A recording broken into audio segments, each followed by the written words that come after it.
turun tuh gitu. Iya, iya. Kan katanya neneknya yang Madura ya. Ibunya Madura, ibu. Oh, kakek yang Madura. Kalau mama Surabaya.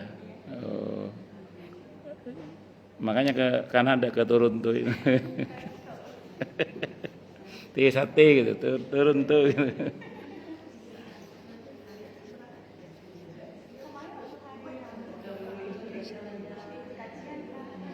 Oh, iya iya iya.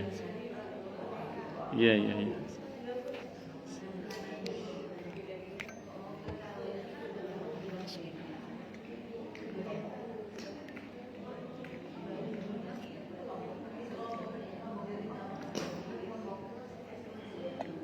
Kita mulai ya.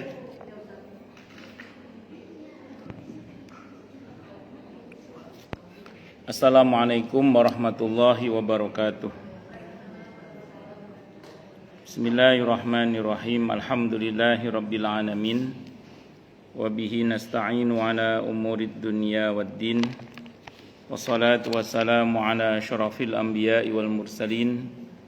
Sayyidina wa habibina wa syafi'ina wa qurrati a'yunina wa maulana Muhammadin wa ala alihi wa ashabihi wa dzurriyyatihi ajma'in, amma ba'd. Asyhadu an la ilaha illallah wa asyhadu anna Muhammadar Rasulullah wa ufawwidu amri ilallah innallaha basirum bil ibad. Hasbiyallahu la ilaha illa huwa alaihi tawakkaltu wa huwa rabbul arsyil azim. Qala Allah ta'ala fi kitabihil karim hikayatan an nabiyillahi Musa alaihi salam. Rabbi syrah li sadri wa yassir li amri wahlul 'uqdatam min lisani yafqahu qawli. Para asatidzah, para ibu-ibu sekalian, hafizani wa hafizakunallah. Wabil khusus segenap pengurus Majelis Ta'lim Masjid Baitur Rahman Kemang Pratama 3 dan sekitarnya, yang semoga pengurusnya dan jamaahnya selalu dalam naungan rahmat, barokah, perlindungan serta bimbingan Allah Subhanahu wa taala. Amin Allahumma amin insyaallah. Dan wabil khusus ada Keanu ini, anaknya Bu Anili, mau ngambil rapot ikut ibunya. Semoga menjadi anak yang soleh, yang muslih, yang qurratu a'yun, yang sukses dunia akhiratnya. Segenap harapan baiknya segera Allah ijabah dengan mudah, dengan mulia, dengan bahagia, dengan tanpa susah payah. Amin Allahumma amin insyaallah. Ilmunya manfaat, barokah. Amin Allahumma amin insyaallah. Tentu saya doakan pula semoga kemuliaan ibu-ibu sekalian selalu dijaga dan ditingkatkan terus oleh Allah Subhanahu wa taala sebagai seorang muslimah, sebagai seorang istri, sebagai seorang ibu, dunia hingga syurga. Amin Allahumma amin insyaallah. Allahumma inna nas'aluka ilman nafi'a wa rizqan thayyiba wa amalan mutaqabbala wa fatahallahu lana futuhal arifin. Allahumma inna na'udzubika min ilmin la yanfa' wa amalin la yurfa' wa qalbin la yakhsha' wa du'a la yusma'. Allahumma ati anfusana taqwaha wa zakkiha anta khairu man zakkaha anta waliyuha wa maulaha. Amin Allahumma amin insyaallah. Masih melanjutkan kajian kita tentang kitab At-Tadhkirah karya Al-Imam Al-Qurtubi rahimahullah rahmatan wasi'ah wa rahimallahu ulama al-muslimin. Qala al-muallif rahimahullahu ta'ala wa nafa'ana bihi wa bi'ulumihi fid dharain amin. Bismillahirrahmanirrahim. Halaman 471, Yaumut Taghabun. Yaumut Taghabun. Yaumut Taghabun yaitu hari ditampakkan kesalahan-kesalahan. Disebut begitu karena manusia waktu itu saling menampakkan kesalahan-kesalahan orang lain untuk memperebutkan kedudukan-kedudukan di sisi Allah Ta'ala, di mana ada sekelompok yang masuk surga dan sekelompok lain masuk neraka. Adapun at-taghabun dalam bahasa Arab terlihatnya kelebihan dalam pergaulan pada salah seorang teman bergaul, dan dunia maupun akhirat adalah negeri dua macam aktivitas dan keadaan yang berbeda, masing-masing milik Allah Subhanahu wa taala. Tapi salah satunya tidak diberikan kecuali kepada orang yang rela meninggalkan bagiannya pada yang lain. Allah taala berfirman, "Man kana yuridul ajilata ajjalna lahu fiha ma nasya'u liman nurid." Barang siapa yang menghendaki kehidupan sekarang itu dunia, maka kami segerakan baginya di dunia itu apa yang kami kehendaki bagi orang yang kami kehendaki. Ada lagi di surah Asy-Syura ayat 20 yang artinya barang siapa yang menghendaki keuntungan di akhirat, akan kami tambahkan keuntungan itu baginya. Dan barang siapa yang menghendaki keuntungan di dunia, kami berikan kepadanya sebagian dari keuntungan dunia dan tidak ada baginya suatu bahagian pun di akhirat. Tegasnya, barang siapa yang menghendaki akhirat maka usahanya diterima, dan barang siapa di akhirat pun dan bagiannya di akhirat pun diberikan sepenuhnya. Yang pertama, ini pentingnya kita tidak berlaku zalim, tidak berlaku jahat kepada orang lain. Karena setiap tindak jahat kita atau tidak baik kita, tindak tidak baik kita kepada orang lain, itu akan berdampak kepada adanya tuntutan nanti di akhirat. Itu yang sering disebut dalam hadis Sahih Muslim dengan istilah orang yang muflis, orang yang bangkrut. Orang yang bangkrut itu adalah orang yang nanti, kata Nabi, dia datang dengan membawa ibadah sholatnya, puasanya, hajinya, atau aneka ibadahnya. Cuman di dunia dia sering memaki ini, mencaci ini, menyakiti ini, pokoknya suka menghina ini dan seterusnya. Sehingga nanti orang-orang yang pernah dihina, disakiti, dizolimi itu didatangkan untuk kemudian diberikan kepadanya pahala orang yang telah menyakiti itu. Dalam riwayat itu karena dia banyak berbuat zalim, maka akhirnya dia menjadi orang yang bangkrut karena pahalanya habis. Karena pahalanya habis sementara yang nuntut masih banyak, maka dosa orang yang dizalimi atau dijahati itu diserahkan kepada orang yang menzalimi itu. Nauzubillah min syarri dzalik. Ya, monggo, wassalamualaikum warahmatullahi wabarakatuh. Sehingga jadilah dia orang yang bangkrut. Makanya mumpung kita masih di dunia, jangan bertindak jahat kepada orang lain, jangan berbuat zalim kepada orang lain, karena tindakan zalim itu bisa membuat kita menjadi orang yang rugi.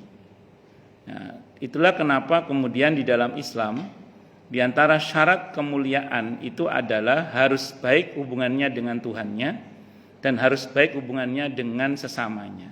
Itu harus.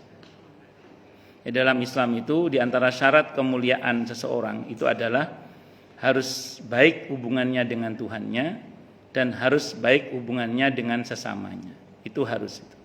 Makanya dikatakan dalam surah Ali Imran ayat 112, wa duribat alaihimud dillatu aina ma thuqifu illa bihablim minallah wa hablim minan nas. Ditimpakan kehinaan kepada mereka dimanapun mereka berada, kecuali dengan tali hubungan baik mereka dengan Allah dan tali hubungan baik mereka dengan sesama. Di depan masih kosong madam kalau mau, atau kalau berani. Beranilah madam sama. Jadi singkat kata, singkat cerita, saya ulang ya, kita kalau ingin betul-betul mulia baik di dunia maupun di akhirat, ingin betul-betul mulia di sisi Allah Subhanahu wa taala, saya ulang tadi, kita harus memperbaiki hubungan kita dengan Tuhan kita dan memperbaiki hubungan kita dengan sesama kita. Itu mutlak harus itu. Nah, tidak bisa salah satunya, nggak bisa. Misalnya ada orang hanya baik secara ritual, tapi secara sosial dia buruk. Itu tidak mulia orang seperti itu. Sebagaimana ada orang yang hanya sosialnya bagus, tapi ritualnya buruk. Itu juga tidak mulia. Karena hubungan vertikal dan horizontal, hubungan kita dengan Tuhan kita dan hubungan kita dengan sesama kita, mutlak itu harus kita lakukan. Itu seperti itu. Kalau ingin menjadi pribadi yang betul-betul mulia, tidak hanya di dunia tapi juga di akhirat. Nah, assalamualaikum warahmatullahi wabarakatuh. Kalau merujuk kepada hadis tadi perihal orang yang bangkrut, itu rupanya sebab kenapa orang bangkrut itu, kalau dirujuk pada hadis Sahih Muslim itu kedzaliman yang paling banyak rupanya dibuat oleh mulut. Dia mencaci ini, dia memaki ini, dia menghina ini, dia merendahkan ini, gitu. Makanya ada riwayat yang menyebutkan pagi-pagi anak Adam anggota tubuhnya berkata kepada mulut, wahai lisan, hati-hati ya, nasib kami ada padamu. Ya, ada riwayat yang mengatakan gitu. Jadi pagi-pagi anggota tubuh manusia itu mengatakan kepada lisan, hati-hati ya, nasib keselamatan kami ada padamu. Sehingga dikatakan dalam satu nasihat, salamatul insan fi hifdzil lisan. Selamatnya manusia itu terletak pada bagaimana terjaganya lisannya atau mulutnya itu. Itu baik dunia maupun akhirat. Sebab kenapa orang dikaplok orang lain kan gara-gara mulutnya juga. Sebab kenapa kemudian orang itu diterima kasih oleh orang lain kan juga karena lisannya juga. Nah, lisannya hati-hati. Itu seperti itu. Ya, dan tentu tidak hanya itu, tindak kedzaliman banyak, termasuk nggak bayar utang itu ya bagian dari kedzaliman juga itu. Ya, jadi intinya harus hati-hati, jangan sampai kita ini ya tidak memperbaiki hubungan dengan Tuhan kita dan tidak memperbaiki hubungan kita dengan sesama kita. Harus dua-duanya harus. Kita perbaiki hubungan kita dengan Tuhan kita dan kita perbaiki hubungan kita dengan sesama kita, itu harus. Itu namanya soleh secara ritual, soleh secara sosial. Itu seperti itu. Lanjut. Yang kedua tadi berkenaan dengan setiap kita Muslim itu harus punya orientasi tidak hanya dunia tapi akhirat. Kalau orientasi kita cuma dunia, dapat sih, cuma dunia doang. Akhirat nggak dapat, sayang kan? Makanya usahakan semua yang kita lakukan itu orientasinya dunia akhirat. Di antara jenengan ada yang main tenis lapangan. Wah, tujuannya apa? Biar sehat. Ya, Kianu kan main tenis lapangan dia. Ya. Biar sehat.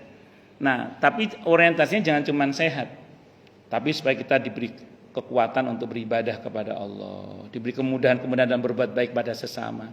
Sehingga orientasinya itu ya sehat jasmani, sehat rohani. Jadi tidak hanya dapat monggo Bu Asni. Jadi tidak hanya dapat manfaat duniawi, tapi juga dapat manfaat ukhrawi. Itu seperti itu. Jalan-jalan ke Sentul misalnya, naik mobil apa itu saya nggak ngerti itu apa itu. Off-road ya itu. Itu jangan cuma seneng-seneng aja itu. Kalau cuma ya tidak apa-apa, cuma dapatnya nanti seneng-seneng doang. Tapi kalau di situ tujuannya adalah untuk menghirup udara segar, mensyukuri nikmat Allah, mengagumi ciptaan Allah, seperti yang sering saya bilang itu untuk berzikir kepada Allah, maka insya Allah dapat manfaat duniawinya, juga dapat manfaat ukhrawinya. Jadi dapat duniawi ukhrawinya apa? Dapat. Itu seperti itu. Makanya itulah kenapa ketika ada seorang yang berhaji, kemudian dia orientasinya duniawi, kan Allah tegur. Ada orang pas haji itu dia doanya Rabbana atina fid dunya. Kata Allah, wa ma lahu fil akhirati min khalaq. Ya kalau orientasinya duniawi ya enggak dapat, akhiratnya enggak dapat. Maka Allah ajari yang lebih baik. Rabbana atina fid dunya hasanah wa fil akhirati hasanah wa qina adzabannar. Jadi orientasi kita itu dunia akhirat. Karena yang perlu kita catat dengan baik adalah surga itu hanya bisa dipesan di dunia.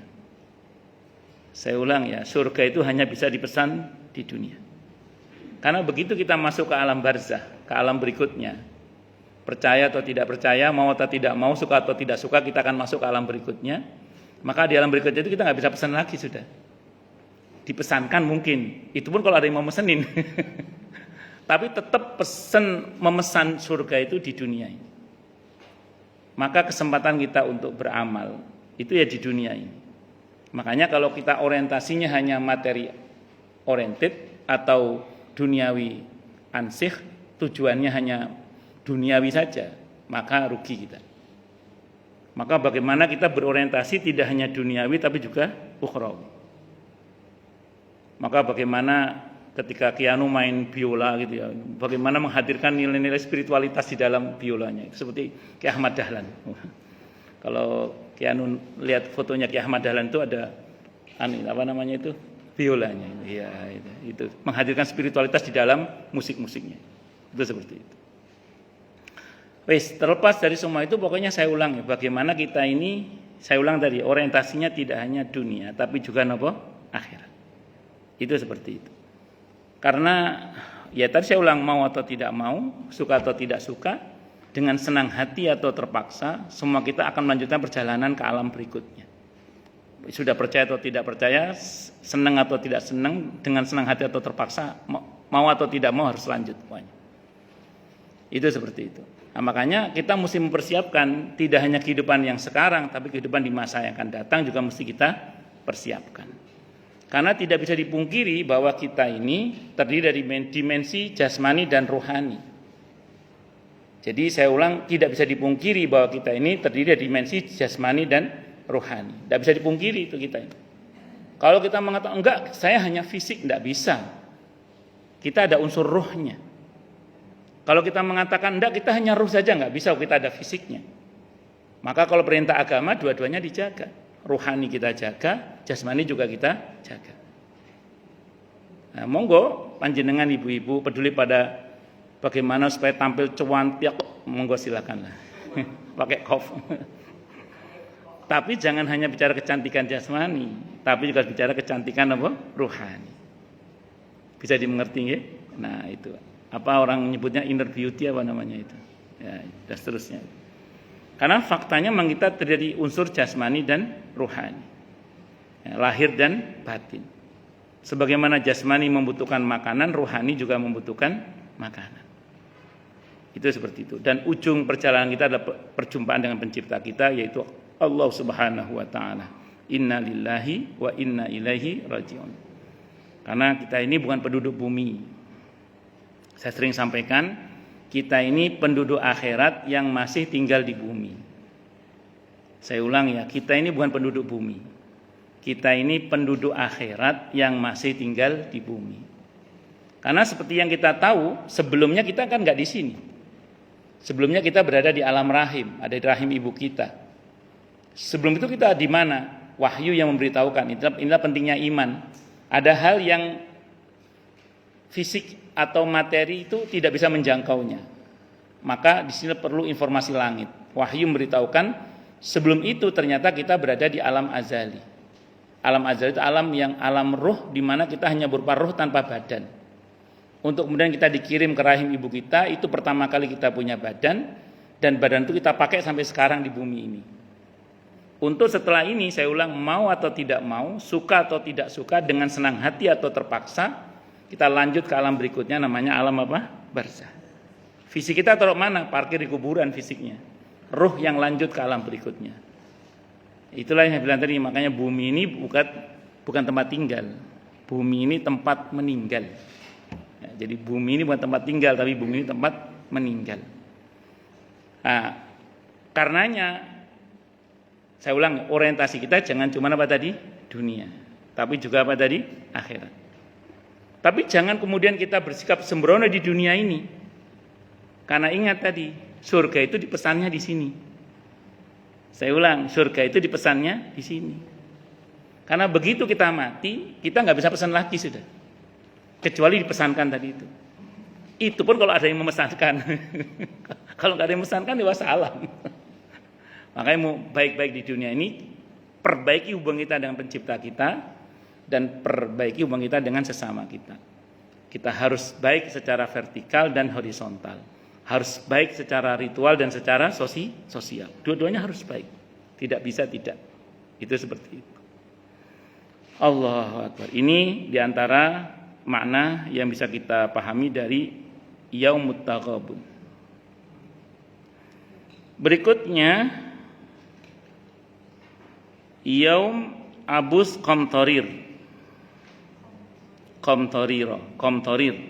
yaitu hari berwajah suram penuh kesulitan. Sebentar. Memang arti qamtarir adalah yang sangat sulit. Yang sangat sulit atau yang sangat panjang. Adapun abus adalah orang yang berwajah suram. Jadi hari kiamat dinamakan dengan keadaan orang yang ada di waktu itu seperti kata orang, lailun qaim wa naharun shaim. Malam dia salat malam, siang dia puasa. Adapun berwajah suram atau cemberut yang dimaksud ialah mengerutnya bagian wajah antara dua mata dan perubahan roman muka yang biasanya berseri-seri.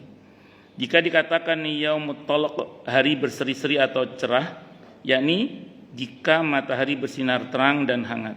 Sebaliknya jika matahari gelap tertutup awan, maka dikatakan yaumun abus, hari suram.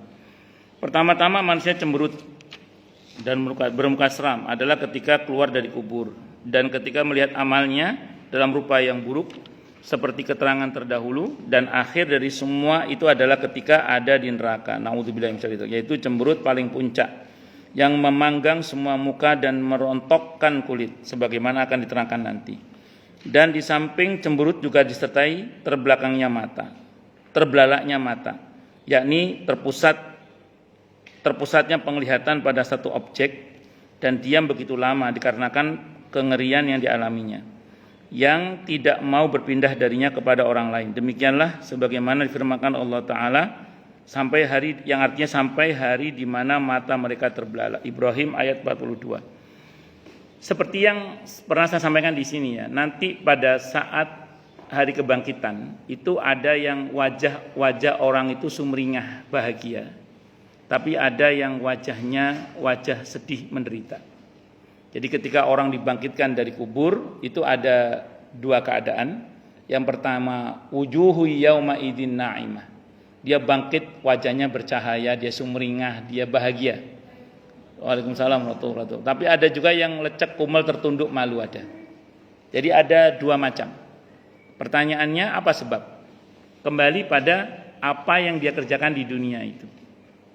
Jika yang dia kerjakan di dunia adalah aneka kebaikan-kebaikan yang Allah ridhoi, maka seperti yang saya pernah sampaikan bahwa kebaikan yang kita lakukan itu ternyata bernilai cahaya, sehingga kemudian itu bisa menyebabkan seseorang itu nanti dibangkitkan dalam keadaan bercahaya. Saya mungkin pernah sampaikan di sini ya tentang penjelasan sebagian pakar fisika modern yang saya pernah sampaikan sini, bukunya terpesona di Sidratil Muntaha karya Insinyur Agus Mustafa, itu dosen teknik UGM ya. Nah, beliau itu pernah mengatakan di dalam tubuh kita ini itu ada namanya bioelektronik. Bioelektronik ini kalau hati kita tenang gitu ya, itu amplitudonya mengecil, frekuensinya membesar. Jadi kalau hati kita tenang itu amplitudonya mengecil, frekuensinya membesar. F pangkat 10 hingga 13 kata beliau, saya bukan ahlinya, saya cuma baca aja ini. Jadi F pangkat 10 hingga 13 itu menghasilkan cahaya. Izin minum dulu nih. Jadi F pangkat 10 hingga 13 itu menghasilkan cahaya.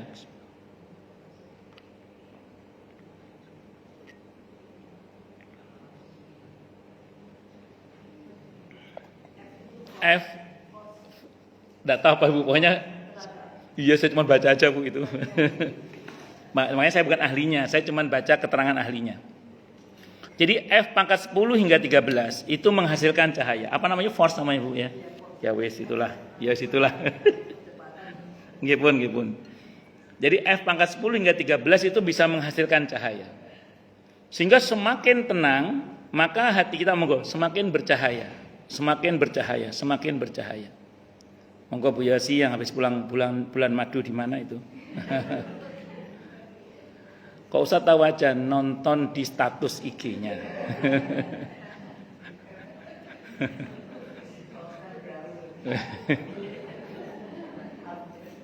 Jadi singkat kata, singkat cerita, semakin tenang hati itu semakin cahaya itu menguat, merembet ke sekujur tubuh. Bahkan kalau saking kuatnya cahaya itu karena tenang itu ya, bahkan cahaya itu akan keluar itu. Itu menurut penjelasan beliau.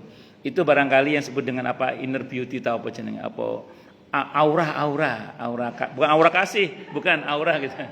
Aura atau apa itu. Nah, Tapi sebaliknya, kalau hati itu tidak tenang, gundah gulana, itu frekuensinya mengecil, amplitudonya membesar. Gitu Bu Popi ya katanya gitu. Jadi kalau hati ini gundah gulana, nggak tenang, itu amplitudonya yang membesar, frekuensinya mengecil, sehingga gelap gitu loh. Gelap. Nah, karena gelap, makanya nanti semakin suram itu akan tampak keluar itu ya suram gitu. Karena apa yang ada di hati itu membekas di wajah atau di luar itu seperti itu. Saya nggak tahu, pernah nggak jenengan ketemu dengan orang yang sumpek? Kita ikut sumpek padahal bukan masalah kita. Ya kan terbawa, emosinya itu terbawa ya. Saya masih ingat betul itu. Pernah ada orang datang ke saya, dia belum menceritakan masalahnya. Saya baru lihat wajahnya, saya yang sumpek itu. Itu saya mengalami itu. Jadi dia belum cerita masalahnya, tapi saya sudah sumpek duluan itu. Sudah galau duluan, ini ada apa ini? Itu seperti itu. Nah, yang saya mau terangkan begini maksud saya. Kira-kira hati itu tenang dengan apa? Hati itu tenang dengan kebenaran. Hati itu tenang dengan kebenaran. Kita kalau jujur, amanah, tidak khianat, ya hidup itu tenang. Tenang. Apalagi setelah dengan zikir, kontemplasi, tawajuh kepada Allah, baca Al-Quran, dinikmati bacaannya. Itu lama atau tafakur merenung, itu kan menghadirkan ketenangan. Nah, tapi yang paling prinsip kejujuran tadi itu. Kebenaran itu sendiri, itu menenteramkan dalam hati. Makanya orang-orang yang akrab batinnya dengan kebenaran, dengan kejujuran, dengan aneka zikir hubungan dengan Allah itu ya dia cenderung bercahaya. Nah, berbeda dengan orang yang tidak jujur, yang di hatinya ada kebohongan, ada pengkhianatan, ada ketidakjujuran, ada pasti galau dia. Kenapa? Karena nurani itu, kalau bahasa Al-Qur'an di surah An-Najm ayat 11 apa kata Allah? Ma kadzabal fuadu ma ra'a. Hatinya yang paling dalam, fuad itu tidak bisa mendustakan terhadap apa yang dilihatnya. Jadi ketika dia tidak jujur, dia khianat, dia tidak, pasti galau itu. Ada sesuatu dalam hatinya yang kalau dalam bahasa Indianya itu kuch hutahi itu. Jadi itu seperti itu. Saya tidak tahu dalam bahasa Taiwannya apa itu. Jadi singkat kata singkat cerita, karena galau, ya tadi akhirnya amplitudonya mengecil, frekuensinya besar. Nah, ketidakjujuran dalam hati yang membekas itu sedikit banyak pasti akan berpengaruh ke wajah. Setampan apapun, secantik apapun. Sehingga saya nggak tahu pernah nggak jangan ketemu dengan orang yang ya sepertinya biasa tapi menarik gitu. Iya, kayak karena dalam hatinya yang menarik. Tapi pernah nggak ketemu sama orang yang ganteng atau cuantik kok ning belenak kan ya, nyebelin kan. Ya kan ini bukan yang sudah soal wajah, ini soal apa? Kebersihan hati dalam hal ini. Itu. Nah, kalau pakai teori itu berarti siapapun bisa mendapatkan asalkan tadi menggunakan ketenangan dalam hati itu. Ini kalau kita bicara fisik ya. Nah, tentu yang lebih dalam lagi yang kita inginkan adalah tidak hanya di dunia ini nanti wajah kita bercahaya, mudah-mudahan nanti di akhirat juga bercahaya. Itu seperti itu. Nah, makanya saya ulang tadi, mumpung masih di dunia, monggo kita latih aneka kebaikan-kebaikan yang bisa kita lakukan agar terhubung kebahagiaan kita sampai ke akhirat nanti. Mudah-mudahan ya, amin. Allahumma insyaallah mudah-mudahan. Itu seperti itu. Makanya saya ulang ya, jangan sampai menjadi orang yang itu tadi lecek kumel tertunduk malu itu. Ya karena tadi dasarnya memang dalam hatinya ada banyak ketidakjujuran tadi itu, sehingga berdampak kepada menggelapnya hati dan menggelapnya air muka. Itu seperti itu. Pun lanjut. Oh iya, di samping memang seperti saya katakan kemarin ya, sudah pernah saya bahas bahwa nanti manusia itu ketika dipertemukan dengan amalnya, itu ya reaksinya beda-beda. Secara umum, pertama dari bangkit saja itu bentuk fisik kita sudah disetting oleh Allah disesuaikan dengan amal kita. Saya ulang, dari dibangkitkan pertama dari kubur itu saja itu disetting oleh Allah berdasarkan informasi amal sudah, bukan berdasarkan informasi genetika kedua orang tua kita. Kalau fisik kita ini kan dibentuk oleh Allah berdasar informasi genetika kedua orang tua kita. Kalau orang biologi bilang 23 kromosom ayah, 23 kromosom ibu. Ya, ada bu dokter, saya nggak pede ngomongnya, nanti nanya sama bu dokter lah. Tapi nanti di akhirat bentuk fisik kita, kata informasi Al-Quran itu dibentuk berdasar informasi amal. Kalau bahasa Al-Qurannya yauma idzi yasdurun nasu ashtatan liyurau a'malahum. Jadi nanti orang itu akan dibangkitkan dalam bentuk sesuai dengan amalnya, jadi perbuatannya. Maka ada yang tadi bangkit bercahaya, karena selama ini dia menebar cahaya di dunia. Nah, atau menebar aneka kebaikan maksud saya. Tapi jangan salah, nanti ada juga orang yang bangkit tadi lecek, kumel, tertunduk, malu, gelap dan seterusnya itu. Nah, itu karena ulah dan perbuatannya. Bahkan kalau kita baca dalam hadis, ada beberapa orang karena kelakuannya di dunia kayak binatang, maka di kelahiran kedua nanti dia berbentuk seperti binatang karena kelakuannya kayak binatang. Ya. Jadi makanya nun sewu baik-baik saja sama Allah dan pada sama insyaallah, dan semoga kita termasuk yang menjadi makhluk yang bercahaya. Amin Allahumma amin insyaallah. Nah, dikatakan oleh Abdullah bin Mas'ud radhiyallahu anhu ketika mensyarah hadis Nabi bahwa nanti manusia dibangkitkan dalam keadaan telanjang, enggak pakai bulat ya. Terus kemudian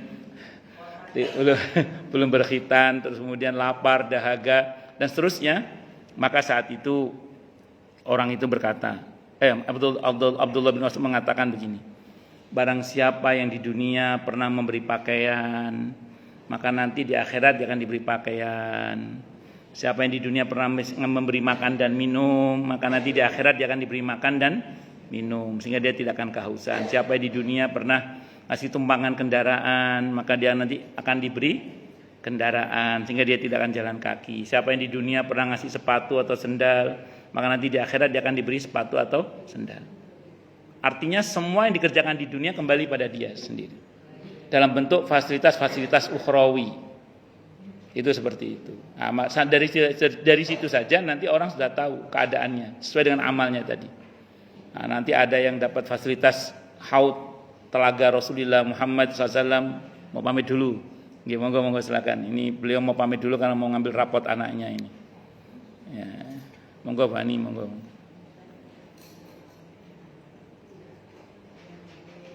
Ya, semoga sukses ya kianunya dunia akhirat ya, amin insyaallah. Nah, kita doakan. Oke. Oh ya. Oh ya. Pertama kali ikut kajian. Iya, barokah. Sini Pak. Oke, boleh. Bisa kirim enggak Pak? Boleh. Aduh, keren banget. Barokah ya, Mas. Diminum kopinya. Iya, siap. Karena saya masih ada yang panas ya. Oke, makasih Bani, makasih. Oke. Alhamdulillah. Lanjut. Jadi singkat cerita, kalau kita bicara ini yang patut kita pahami adalah bagaimana, saya ulang, mumpung kita masih di dunia, baik-baik memperbaiki hubungan kita dengan Tuhan kita dan dengan sesama kita, yaitu hablum minallah wa hablum minannas. Itu seperti itu. Allahu Akbar. Karena saya ulang tadi, semua yang kita kerjakan itu akan menyebabkan kita dapat fasilitas atau tidak dapat fasilitas. Tadi saya kata ada haud telaga Rasulullah Muhammad SAW, ada mimbar-mimbar dari cahaya untuk orang-orang yang saling mencintai karena Allah, bertemu karena Allah, berpisah karena Allah. Ada naungan pada di mana tidak ada naungan kecuali naungan Allah pada saat itu. Yang untuk 7 orang itu yang Anda sudah hafal semua, enggak lupa hafal semua. Soalnya saya kalau nyebut itu biasa ibu hafal semua insyaallah hafal semua. Itu seperti itu. Dan masih banyak lagi lah yang lain. Dan jangan sampai kita enggak dapat fasilitas sehingga tenggelam oleh keringat kita sesuai dengan kadar amal yang kita kerjakan. Bisa dimengerti nggih insyaallah nggih. Nah, ini saya ulang sekali lagi, surga itu dipesannya di mana? Di dunia. Semua baik-baik saja. Karena kalau sudah mati nggak bisa pesan kecuali ada yang memesankan. Itu pun kalau ada yang memesankan, kalau ada yang memesankan repot. Artinya masih ada yang mau mendoakan, masih ada yang mau sedekah atas nama dia, masih ada yang mau menghajikan dia, mengumrohkan dia, itu masih mending. Kalau enggak repot. Terus kemudian yaumatublas sarair. Yaumatublas sarair, yaitu hari terbongkarnya rahasia-rahasia.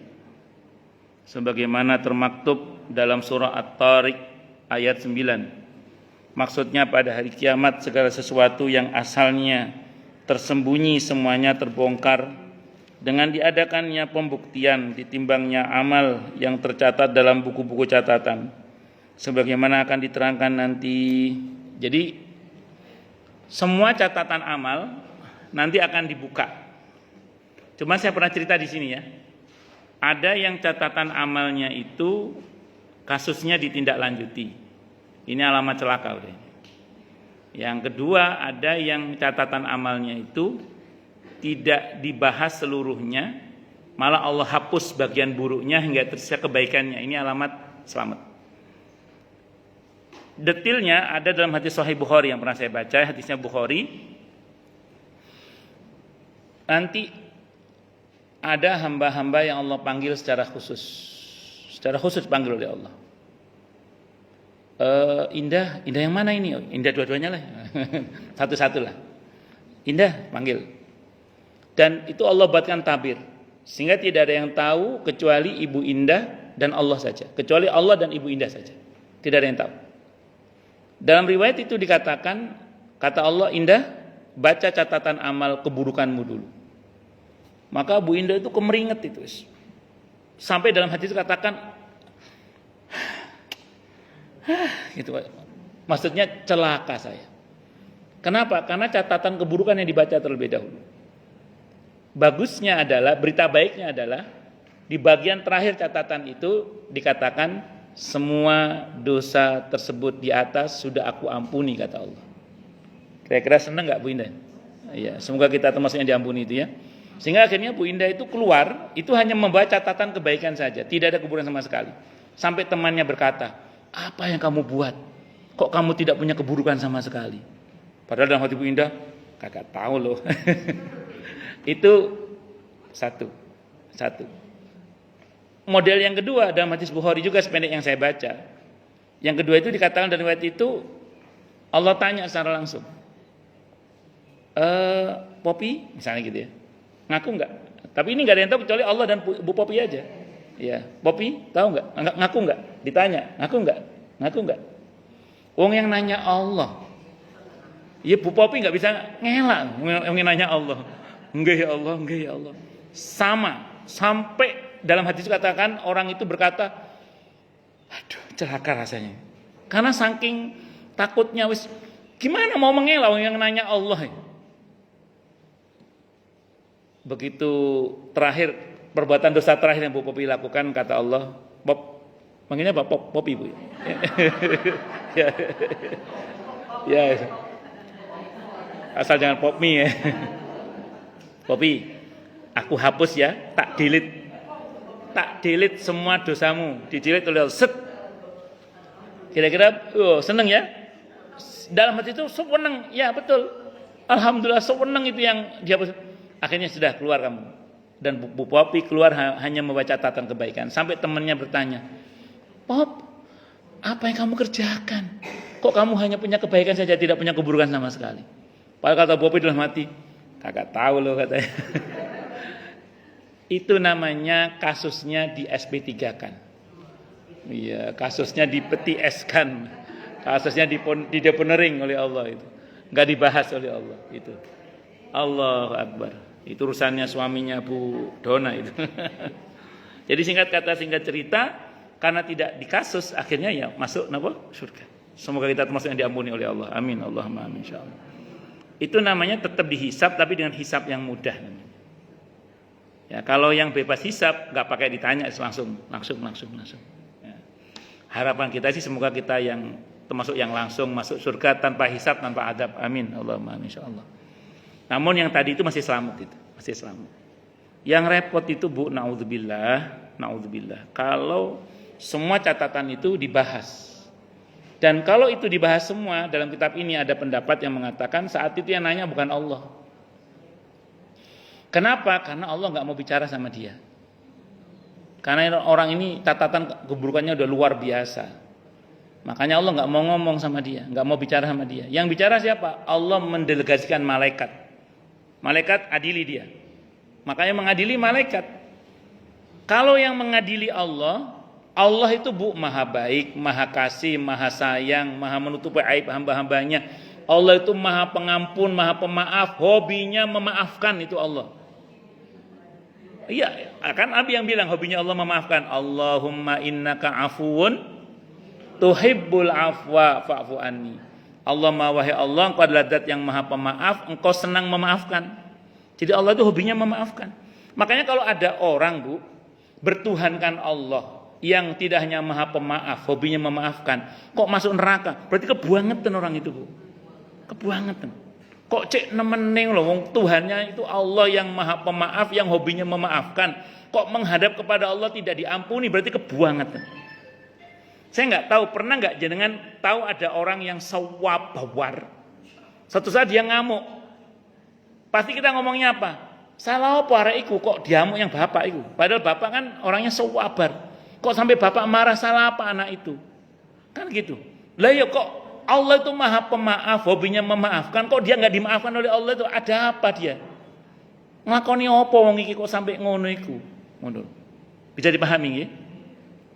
Nah, kalau yang ngadili malaikat, Ibu tahu siapa malaikat itu? Malaikat itu makhluk yang lurus. Betul, bener diapresiasi. Salah kaplok wong malaikat. Paham nggih? Iya. Jadi kalau dia benar diapresiasi, oh bagus kata malaikat gitu. Tapi kalau salah, kaplok wong malaikat. Malaikat itu lurus, nggak pakai perasaan wong malaikat. Kenapa?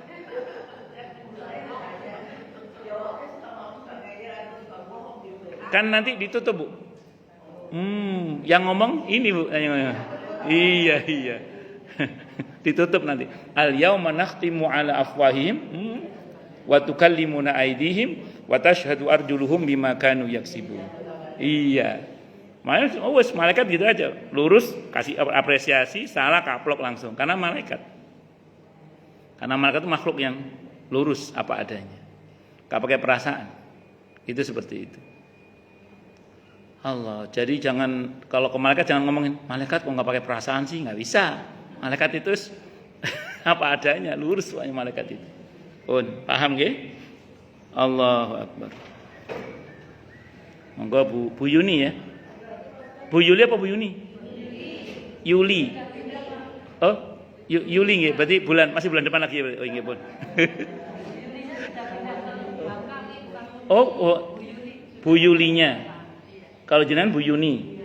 Oh, berarti Juni kan? Tanggal berapa, Bu? Buatan gue, no?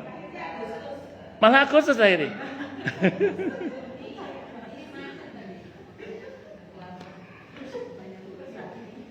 Oh, lanjut. Sampai mana tadi, Bu? Sampai yaumatublas sarair.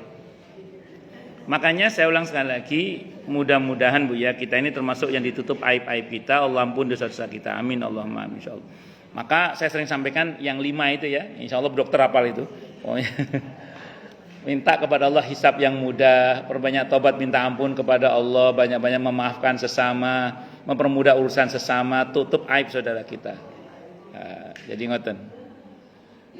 Allahu Akbar. Itu insyaallah lah, dengan itu kita diampuni oleh Allah Subhanahu wa taala. Nggih, monggo.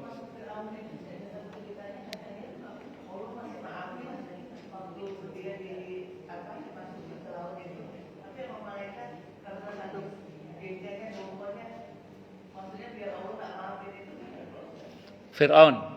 Saya mau terangkan dulu. Ibu kalau lihat kalimat Fir'aun di Quran itu, yang di Quran diceritakan oleh Allah dalam Al-Quran itu, Fir'aun itu pas tobat. Kan dia katanya tobat itu. Itu ngomongnya. Amantu bi Rabbi Musa wa Harun. Aku beriman kepada Tuhannya Musa dan Harun. Amantu bima amana Banu Israel. Aku beriman sebagaimana yang diimani oleh Bani Israel. Ibu tahu nggak apa kata para ulama? Itu Fir'aun taubat saja masih sombong dia itu. Dia nggak mau nyebut nama Allah karena dianggap rivalitas.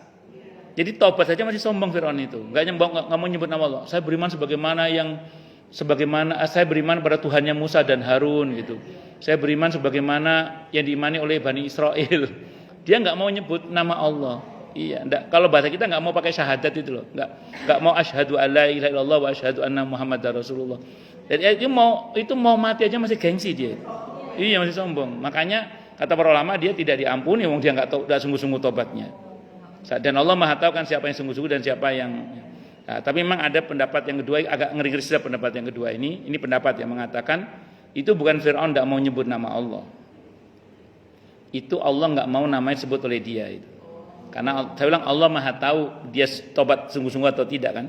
Makanya bersyukurlah pada Allah, mulut kita yang kotor ini masih bisa menyebut nama Allah, itu bersyukurlah pada Allah.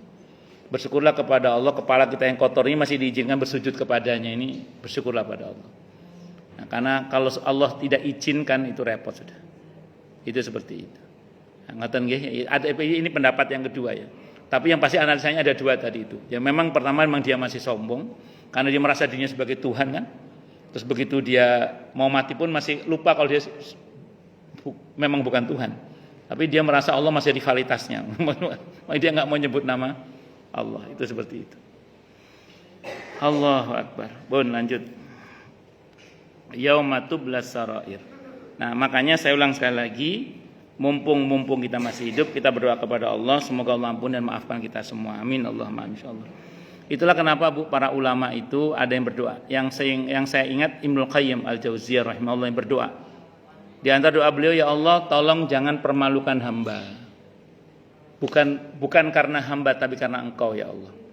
Kalau saya menambahkan doa gini, kalau saya pribadi berangkat dari doanya Ibnu Qayyim itu, ya Allah, tolong jangan permalukan hamba di dunia ini, terlebih di akhirat nanti. Bukan karena hamba tapi karena Engkau ya Allah. Bukan karena hamba tapi karena Engkau ya Allah. Artinya saya mengabdi, saya nggak penting, yang penting itu Allah. Tapi saya besar harapan saya kepada Allah supaya saya tidak dipermalukan baik di dunia maupun di akhirat. Nah, dipermalukan di akhirat itu terutama. Kalau di dunia oke lah, kadang kita difitnah, dia itu biasa. Tapi tetap harapan kita jangan dipermalukan baik di dunia, terlebih nanti di akhirat. Terlebih di akhirat terutama. Karena kalau di sana nggak ada obatnya sudah. Kalau di dunia masih ada obatnya. Kalau di akhirat sudah nggak ada obatnya. Itu seperti itu. Bukan karena kita, tapi karena Allah. Nah, ya, karena kita berharap ridho Allah, cinta Allah. Apalagi kalau kita membawa nama agama Allah. Bisa dimengerti nggih? Insyaallah nggih. Nah, itu diantaranya itu begitu. Wallahu alam bishawab. Makanya semoga Allah tidak permalukan kita baik di dunia ini terutama di akhirat nanti. Bukan karena semata karena kita tapi lebih karena semata karena Allah Subhanahu wa taala. Amin Allahumma amin insyaallah. Yaum la tamliku nafsun li nafsin syai'an wallahu alam bishawab. Baik, silakan Bu yang mau tanya dulu. Tanya, protes, marah boleh. Monggo Bu, monggo. Waalaikumsalam warahmatullahi wabarakatuh.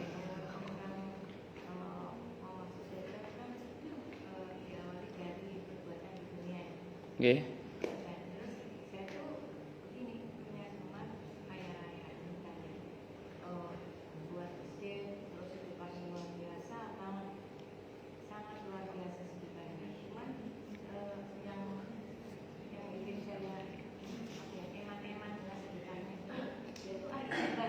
Ada apa?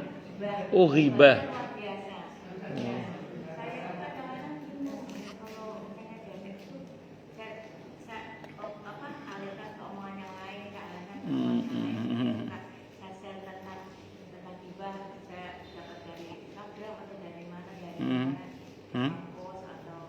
Nggih.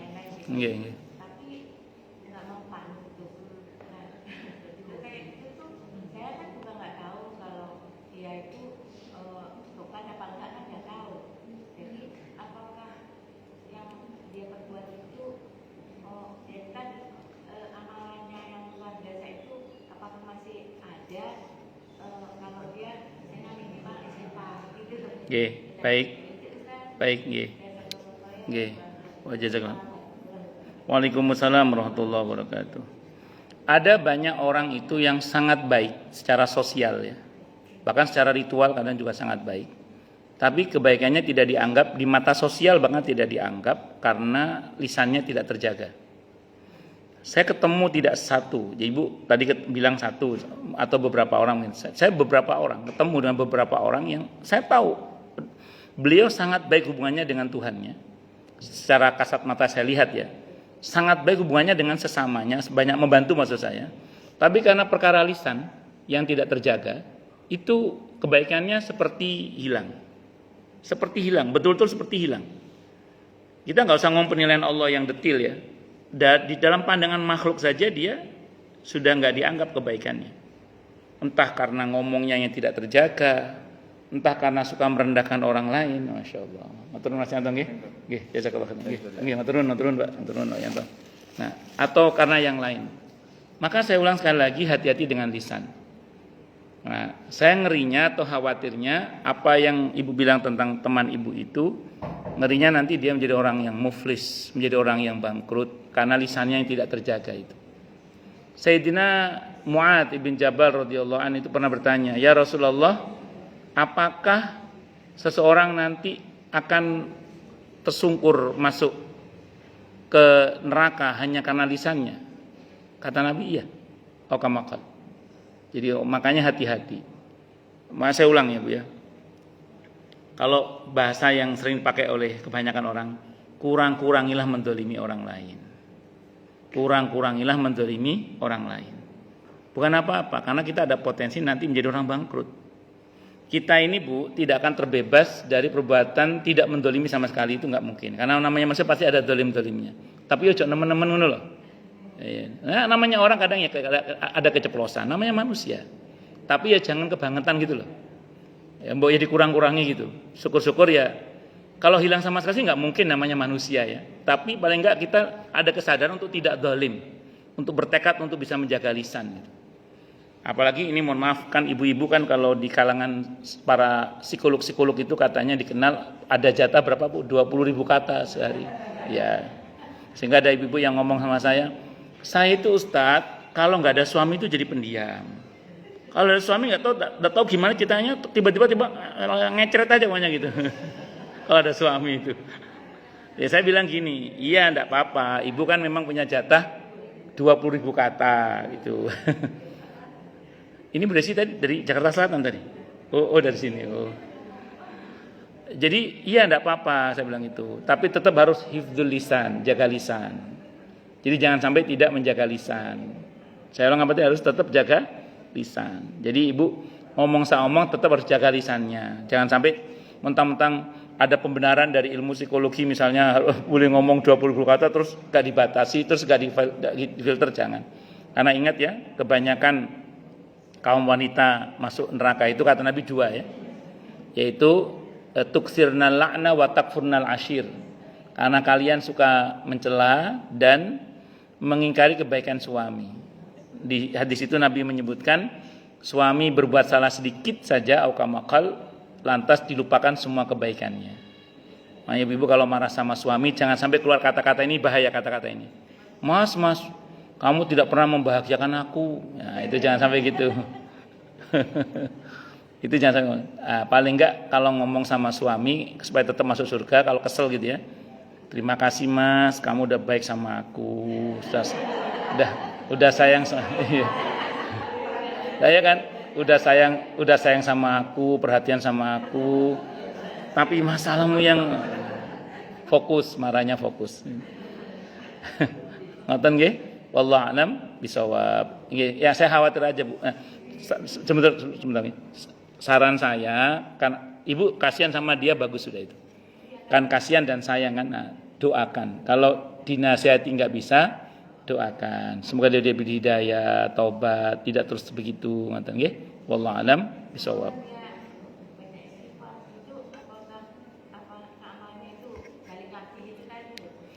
Bagus. Untuk ghibah itu ulama berbeda pendapat. Pendapat yang pertama mengatakan wajib minta maaf kepada orang yang dighibahi. Pendapat yang kedua mengatakan tidak wajib minta maaf, tapi wajib tobat saja. Yang kedua itu alasannya gini, kan yang dighibahi kan tidak tahu kan? Ya, mending nggak usah tahu. Udah tobat aja, minta ampun sama Allah, terus mintakan ampun kepada Allah untuk yang bersangkutan. Itu. Jadi pertama minta ampun kepada Allah, terus mintakan ampun kepada Allah untuk yang bersangkutan. Kalau terlanjur tersebar namanya jelek gara-gara ulah yang bersangkutan, konfirmasi bahwa beliau tidak seperti yang dikatakan. Beliau tidak seburuk yang dikatakan itu. Konfirmasi. Maksudnya konfirmasi itu kalau lain kali ngomong di komunitas tertentu, maaf kemarin aku salah, ibu itu nggak begitu. Beliau ternyata orangnya baik. Nah, gitu. Itu membersihkan nama baiknya. Jadi nggak harus minta maaf ke orang per orang. Ada satu hadis yang cukup menghibur ya. Nanti Bu Indah sebentar ya. Ada hadis yang cukup menghibur. Ibu pernah baca mungkin dalam hadis Bukhari tentang seseorang yang telah membunuh 100 orang. Yang dia tobat dan meninggal dunia sebelum meminta maaf kepada 100 keluarga yang dia bunuh. Di dalam hadis itu dia masuk surga atau masuk neraka? Surga, dirahmati oleh Allah. Dirahmati oleh Allah, masuk surga dia. Nah, menarik ini Bu, ini menariknya. Sebenarnya orang itu ketika mati di dalam perjalanan kan Allah bilang ukur kan rebutan dua malaikat, satu malaikat rahmat, satu malaikat adab. Kata Allah ukur jarak antara di mana dia berbuat dosa sebelumnya dengan berbuat baik yang akan dia lakukan, tempat yang akan dia berbuat baik. Di hadis itu Bu, ada kata-kata gini, Allah geser dia mendekat ke tempat yang akan bertobat. Berarti apa? Allah itu senangnya hamba itu diampuni. Kenapa? Allah tahu ini orangnya sungguh-sungguh tobat. Nah, kata para ulama, kesungguhan dalam bertobat itu insya Allah menyelesaikan masalah kita dengan hakul adami itu. Nah, makanya perihal ghibah itu saya lebih condong pada pendapat yang kedua ya. Nggak usah cerita, nggak usah ngomong, nggak harus minta maaf langsung ke orangnya. Penting tobat, minta ampun sama Allah, mintakan ampun kepada Allah untuk yang bersangkutan, perbaiki namanya. Kalau memang terlanjur namanya jelek gara-gara ulah yang bersangkutan tadi itu. Ngoten nggih? Wallahu alam bisawab. Monggo Bu Indah. Waalaikumsalam warahmatullahi wabarakatuh. Saya ingin bertanya sebenarnya kita tuh menyantuni anak yatim itu sampai usia berapa sih? Ini saya punya keponakan yatim. Nggih. Kakak saya. Nggih. Saya udah kuliahkan, saya sudah khususkan dia supaya gampang mencari kerja. Tapi dilalah ya, seperti dia legitimasi bahwa dia tuh anak yatim piatu tuh berhak atas kalau misalnya saya menghidupi dia terus. Nah, dia tuh sekarang tidak mau cari kerja. Dan saya kan pasti saya nggak bisa hidup selamanya ya Ustaz. Jadi saya stop gitu memberikan bantuan finansial. Maksudnya dengan tujuan memotivasi dia mencari kerja. Tapi kan kadang-kadang saudara bilang, ya saya seakan-akan zolim sama anak yatim piatu gitu. Saya juga sebenarnya Ustaz, dalam hati saya juga nggak tega. Tapi kalau misalnya saya tidak lakukan seperti ini, saya tidak mendidik dia, saya juga dosa nanti katanya. Yeah. Nah, sebenarnya ini bagaimana ya Ustaz? Apakah ada hadisnya atau ada dalilnya? Baik. Sami-sami. Dulu para sahabat Nabi itu ketika menanggung kehidupan anak-anak yatim atau mengasuh anak-anak yatim itu kalau laki-laki sampai mandiri, kalau perempuan sampai menikah dulu. Jadi begitu mereka sudah mandiri, ya sudah dilepas kalau laki-laki. Kalau perempuan sampai menikah. Saat itu ya, sekarang mungkin sama lah, sampai dia bisa mandiri.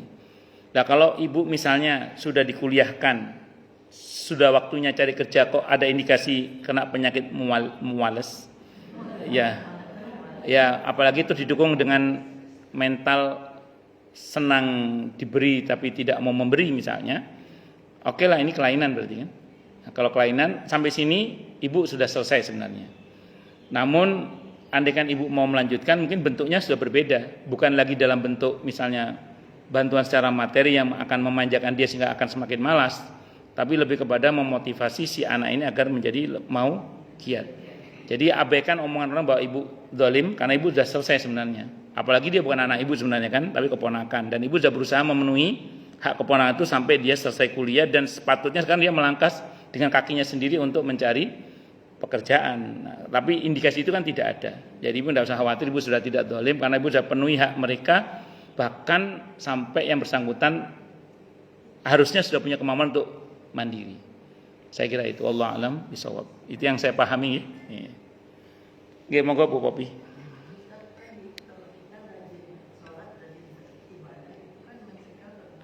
Keji dan mungkar.